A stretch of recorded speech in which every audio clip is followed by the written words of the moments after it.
ఏమే వంట అయిపోయిందంటే? ఏమైనా ఏంటి సొంత పిల్లని? నిన్నేనే వంట అయిపోయిందా అని అడుగుతున్నాను, సమాధానం చెప్పేంటి? అయిపోయిందండి, మీరు వెళ్ళి కూర్చోండి, తెచ్చి వడ్డిస్తాను. అలాగే, త్వరగా వడ్డించు. నోయా, మీరు తినేస్తారా? వడ్డించేస్తుంది. ముందు మీరు తినండి, తర్వాత మేము తింటాం. రాయ్. ఏంటి పూట స్పెషల్? దొండకాయ వేపుడు, బెండకాయ పులుసు. మీకు ఇష్టం లేనివి రెండేగా?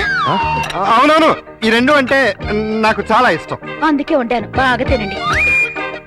తినండి, ఆఫీస్కి వెళ్ళాలిగా. ఎలా ఉందండి? అదిరింది. ఒక్క ముద్దతోనే కడుపు నిండిపోయింది. ఇక చాలు. మీరు మరీను ఒక్క ముద్దకి ఎలా కడుపు నిండుతుంది? చూడండి బాబాయ్ గారు. ఏమా పిల్లలతో పనుందా? అస్సలు లేదు, మీరు అక్కడే కూర్చోండి. మీరు తినండి.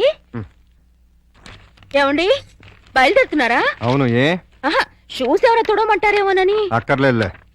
అయితే ఇంతవరకు సెటిల్ చేసేయండి. ఏంటది?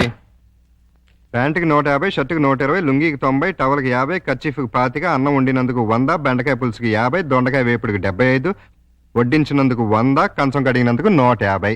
ఏంటిది? బట్టలు ఉతికినందుకు, వంట చేసినందుకు బిల్లు. మరి ఇంత? 5 స్టార్ హోటల్ కూడా ఇంత ఉండదే? ఉంటే నాకేంటి, ఉండకపోతే నాకేంటి, నా రేట్ అది. ఇవ్వండి. గొప్ప కేసు తగిలిందిరా బాబు. నైట్ భోజనం కూడా నన్నేమంటేమంటారా? వద్దులే తల్లి, ఇంకా నీ చేతులతో మంచి నీళ్ళు కూడా ఇవ్వద్దు. అయ్యో, చూసారా, క్రియేట్ చూసుకుంటాడంట. ఇంకెక్కడ కూర్చున్నారండి? అదండి మన వాళ్ళు.